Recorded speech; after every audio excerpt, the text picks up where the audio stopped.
Wa alaikumus salam wa rahmatullahi wa barakatuh. Lọ́dọ̀ babaláyege kò sí àsìkò kan tí yẹn máa fi ṣeré. Kódà babaláyege wọ́n tún ń ṣe ìdúpẹ́ ọjọ́ ìbí tí wọ́n ń ṣe ìdùnnú rẹ̀ tán dúpẹ́ fọ́lọ́run, wọ́n tún kọ́ wa lẹ́kọ̀ọ́ náà ni wọ́n ní àtọ̀ a ti jẹ kéèkì ká wá padà síbi ẹ̀kọ́ wa. Kéèkì náà tí tanná a ti ń jẹ lọ, àmọ́ ẹja gbé gègé ká tún mú ìwé wa ta fi ń kọ́ ẹ̀kọ́ lórí ẹ̀kọ́ tẹ́ ń kọ́ wa ní gbogbo ìgbà lórí madil markaz hadiruhu wa mustaqbaluhu. àti wá débi ẹ̀ka al-istishraf al-mustaqbali inda al-allamati al-Ilory. Báwo ni baba Maulana Sheikh Adam, báwo ni wọ́n ṣe inventi talent, báwo ni wọ́n ṣe inventi quality àti skills lára ọmọ kéwú. Ibẹ̀ ládé ibi tẹ́ kọ́ wa dé ní al-maharat wal-mawahib inda al-allamati al-Ilory. Akramakumullah. Ṣáájú ká tó bọ́ sí bíbẹ̀ yẹn, anakumullah, ó sọ̀rọ̀ kéèkì. Akramakumullah.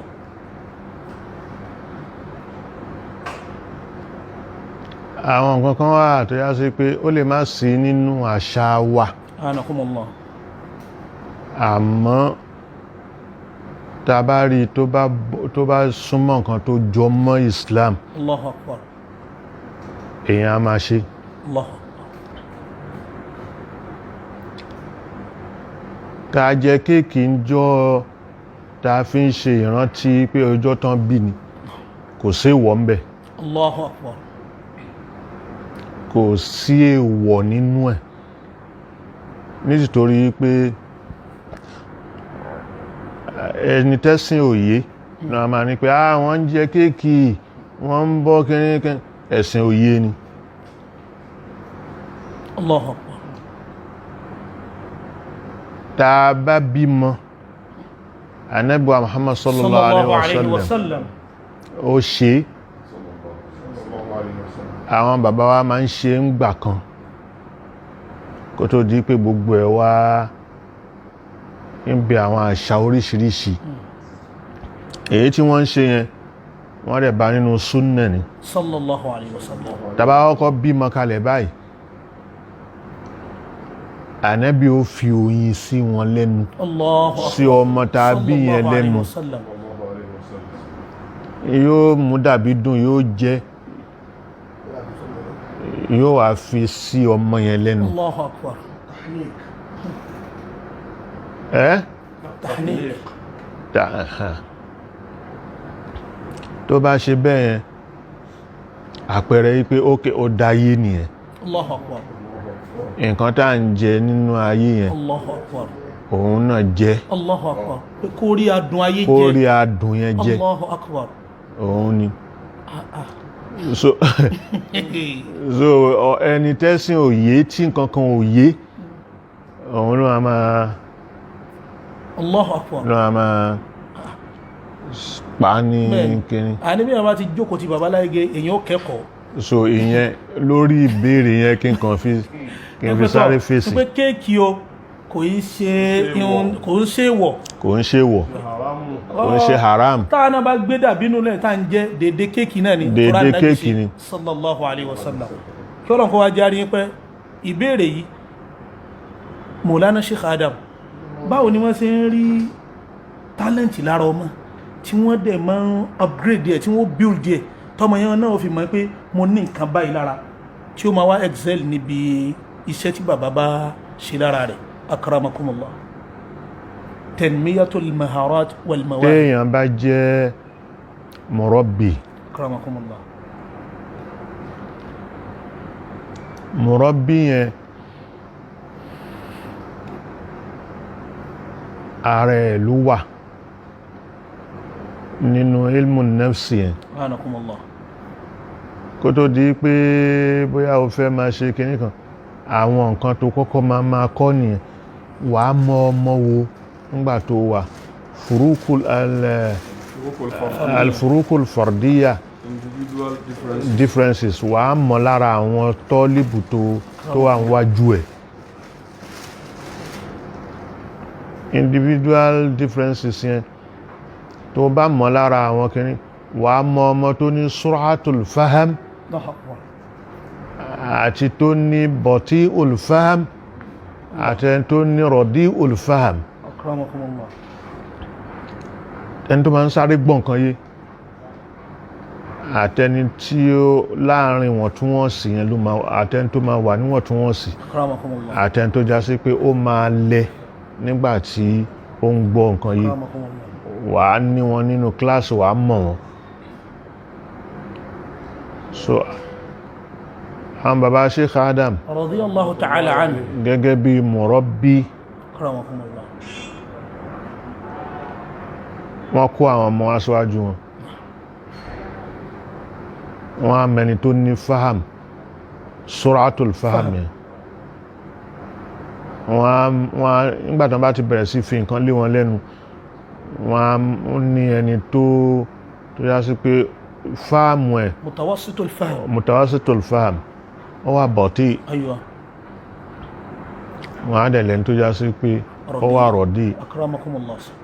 So àwọn mẹ́tẹ̀ẹ̀ta yìí ọ̀kan nìyẹn. Lẹ́yìn yẹn inú àwọn ọmọ tó wà nínú class wà rá àwọn ọmọ tó já sí pé eléyìí kò ní fáàmù ni ó ní nǹkan míì. So because inú furuku fardiya ni kò ní fáàmù ni ó ní nǹkan míì eléyìí ò ní nǹkan tẹ́lẹ̀ ní eléyìí ò ní nǹkan tẹ́lẹ̀ ní rárá kò sọmọ tó useless. Allahu Akbar. Ọlọ́run gan kò dá wa dọ́gba kò á dá wa useless. Allahu Akbar. Àyà yẹn tún sá mi nísìn àmọ́ kí n mú túmọ̀ jáde ajánẹ́sì bóyá wà rán mi létí. Rárá ẹ ṣàrọ̀rà fi mí lè báyìí. Ọlọ́run ní pé gbogbo èèyàn la fún ní fáàmù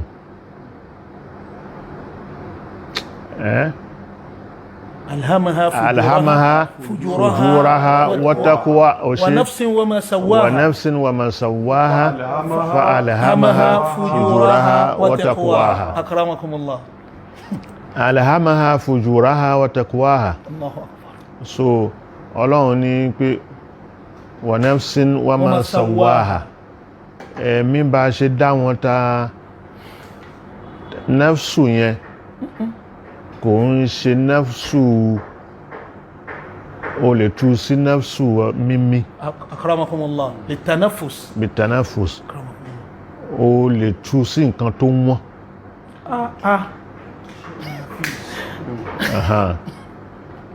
O lè tú sí ara yìí. Allahu Akbar. Yín pé wà nafsin sórí òun fi nafsu ẹ̀mí òun fi búra wa ma sawwaha àti nǹkan tí bá ṣe program ẹ̀. Allahu Akbar. Fa alhamaha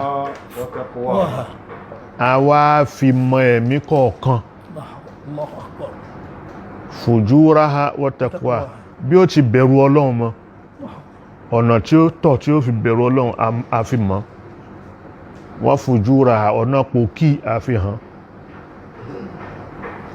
So ilham òun ni ìyẹn so tí ó máa wá ilham yẹn kò sẹ́ni tọ́lọ́run ò fún kò sẹ́ni tó useless. Akramakumullah. So ìdí nìyẹn bàbá bá ṣe jẹ́ mùrọ́bí. So ẹni tó bá jẹ́ mùrọ́bí tó good tó dá parí nínú kíláàsì ó gbọ́dọ̀ ti mọ̀. Allahu Akbar. Ó máa discover gbogbo ẹ̀ lára ọmọ kọ̀ọ̀kan. Bàbá discover lára wọn. Allahu Akbar. So tí ìbéèrè mi bá tó wá. Lára discovery tí bàbá ń discover lára ọmọ ẹ ti tú wálẹ̀ ní wípé gbogbo ọmọ kọ́ ni wọ́n rí bákan náà. Gbogbo ò lè rí bákan náà mistake tá à ń ṣe nìyẹn. Allahu Akbar. kò sí ìmọ̀ kan tó sọnù, kò dẹ̀ sí ìmọ̀ kan tó ń jẹ́ haram. Ìmọ̀ ni kọ́ tó bá kọ́ tásìkò lílo ẹ̀ bá tó wàá mọ̀, wàá lò bẹ́ẹ̀ ni. So bọ́ tí wípé ìmọ̀ yẹn haramu ni, ilé haramu ni, Ọlọ́run ò sọ bẹ́ẹ̀, kò pè kankan ní haram. So kí ni mi ń fẹ́ kán gbé mi jìnà. So bọ́lá ń ṣe gbogbo ẹ̀ yẹn. Ibi mọ̀rọ̀bí yẹn náà ni níbi ọ̀rọ̀ tẹ́ ń sọ fún wa, ẹ jẹ́ ká mọ̀ pé Mọ̀lánà Sheikh Adam kò sí bọ́mọ ṣe rí lọ́dọ̀ wọn, wọ́n ti mọ ibi tó wúlò sí. Ẹ wá jẹ́ kí wọ́n ká mọ̀ pé lára mọ̀rọ̀bí Sheikh Adam jẹ́. Lẹ́yìn náà àwọn ọmọ kan tún wà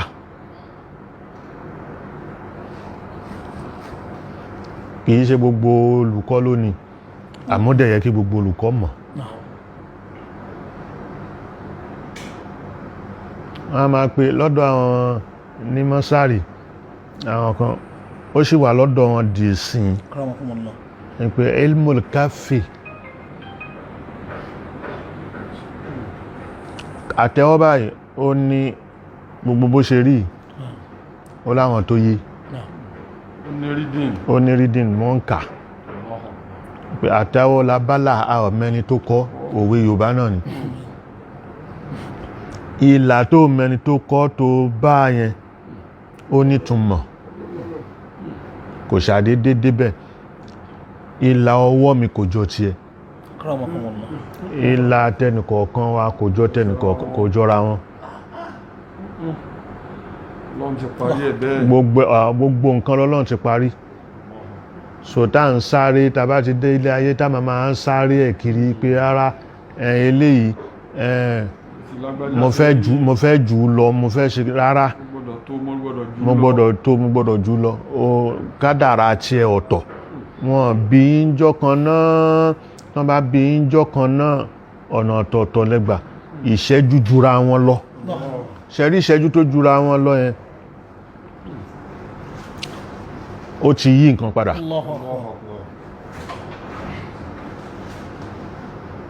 Wọ́n bí mi ní déètì kan, wọ́n bí lágbájá ní déètì kan náà, àsìkò kan náà kọ́nà máa bí wa. Èmi lè jẹ́ àárọ̀ kí ti ẹjọ́ sàn,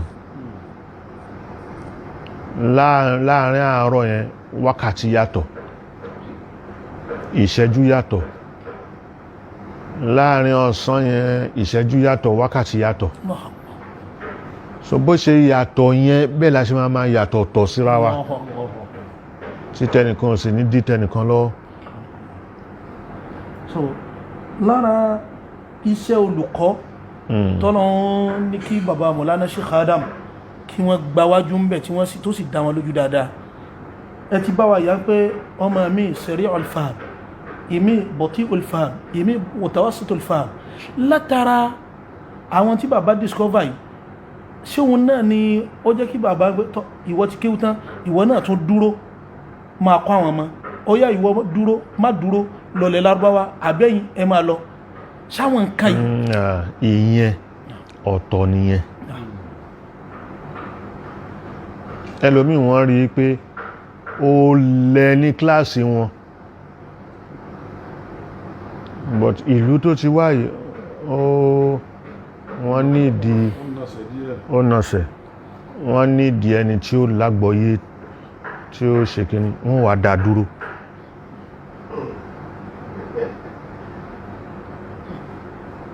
Wọ́n bá dá dúró yẹn, wọ́n fẹ́ máa under train yẹn, wọ́n dẹ̀ mọ̀ pé kò wà sari'ul fahm. Ó yá, máa ṣe nǹkan báyìí pẹ̀lú mi, máa ṣe nǹkan báyìí pẹ̀lú mi. Fil i'ada ifada. fil i'ada ifada. So ń bi pípàrà nǹkan àǹfààní wà ń bẹ. Allahu Akbar.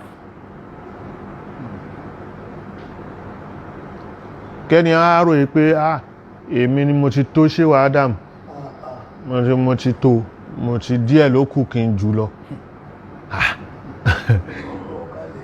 Ibi tá a ti mú nǹkan tún kù ń bẹ. Jọra yín. Allahu Akbar. Lápèjúwe, èmi ní ìsìn ọmọ ni mo jẹ́ sí bàbá radiyallahu ta'ala anhu. Ọmọ ẹ̀jẹ̀ ni o, kìí ṣe pé bóyá gbogbo wa ọmọ ni, akramakumullah, but ọmọ bíbí ni mí.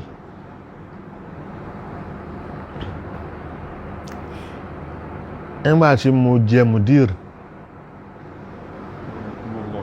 àwọn èèyàn sọ fún mi pé iṣẹ́ ti wá dé kìíní ìsìn, kó máa ṣe wáàsí bí ó bá ṣe ń ṣe, kó máa ṣe tẹ̀fsírì bí ó bá ṣe ń ṣe lọ́sàn wáàsí lálẹ́, kó máa ṣe bẹ́ẹ̀ nínú àwẹ̀ kó máa gbogbo nǹkan tí bàbá ń ṣe yẹn kó máa ṣe. Èsì tí mo fún wọn ní pé rárá, Ọlọ́run ò dá mi fún nǹkan yẹn, o gbọ́dọ̀ mọ nǹkan t'Ọlọ́run dá ẹ fún. Ìtorí pé mo jẹ́ ọmọ kí máa ṣe pé bàbá mi so bóhun ṣe rí yẹn lèmi náà gbọ́dọ̀ rí, rárá. So mo mọ̀ kéwú lóòótọ́, Ọlọ́run fún mi ní nǹkan tí mo lè mọ̀ alhamdulillah, àmọ́ kò lè dàbí, mi ò lè dàbí bàbá tó bí mi ẹ̀. Kò sì sí ọmọ náà tó lè dàbí bàbá ẹ̀. Ẹ wò, Ọlọ́run jọ wá àìmọ̀ ni, kò sí bọ́mọ ṣe lè jọ bàbá ẹ̀ tó, bó ṣe lè jọ tó tó máa ní ìmúmú ó jọ bí ìmúmú. Wàláhì ìyàtọ̀ wà láàrin wọn. Níbi ojú báyìí ìyàtọ̀ wà, níbi bíníyà báyìí ìyàtọ̀ wà, ìyàtọ̀ máa wà. Yóò jọ o, ìbejì wọ́n máa ń jọra wọn, àmọ́ wọ́n yà àtàtọ̀. So bọ́n ṣe ìyàtọ̀ lọ́tọ̀ọ̀tọ̀ yẹn, bẹ́ẹ̀ ni kádàrá yẹn ló máa. So bala qadirina ala an nusawwiya banana. La ilaha illallah. Ọlọ́run lágbára kó ṣe gbogbo ẹ̀ dọ́gbadọ́gba, kó ṣe wá bákan náà, ara kò ní ṣe wá bẹ́ẹ̀. So ẹ̀kọ́ pọ̀ lórí. Yìí tẹ́ ń tún ṣe fún wa yìí náà, ẹ̀kọ́ ní tún jẹ́ fáwa náà. Ládùú gbogbo ń tẹ́ ṣe yìí, Ọlọ́run tún jẹ́ kẹ́ ṣe àlékún sí albarka ọlá Ànábì pẹ̀lú ẹ̀mí gígùn. Al-Muhaddis. Ọlọ́run yẹ kí wọ́n lọ bá òjò lọ́kẹ́sì. Bàbá Mọ̀lẹ́rẹ́ Sheikh Adam ní Allahu ta'ala ìgbà tí wọ́n bẹ láyé, àwọn ni wọ́n bẹ̀rẹ̀ kéwì nípìnlẹ̀, táàsì gbọ́ nínú tàbí wọ́n jọ bẹ̀rẹ̀ pẹ̀lú lábáwá kan.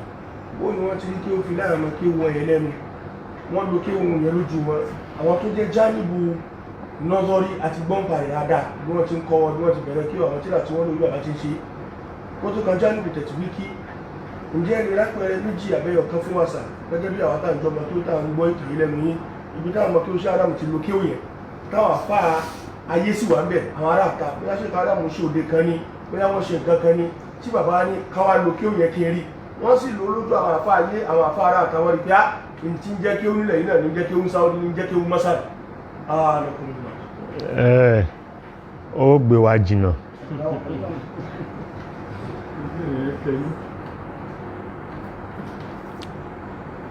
Bàbá ní tó pọ̀.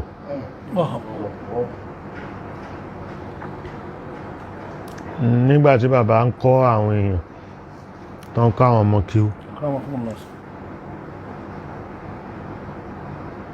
Lárúbáwò sí níbí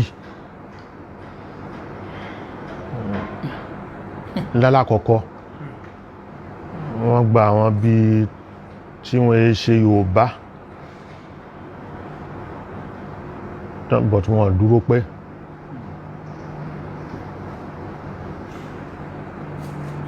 So àwọn tó kọ́kọ́ jáde 1955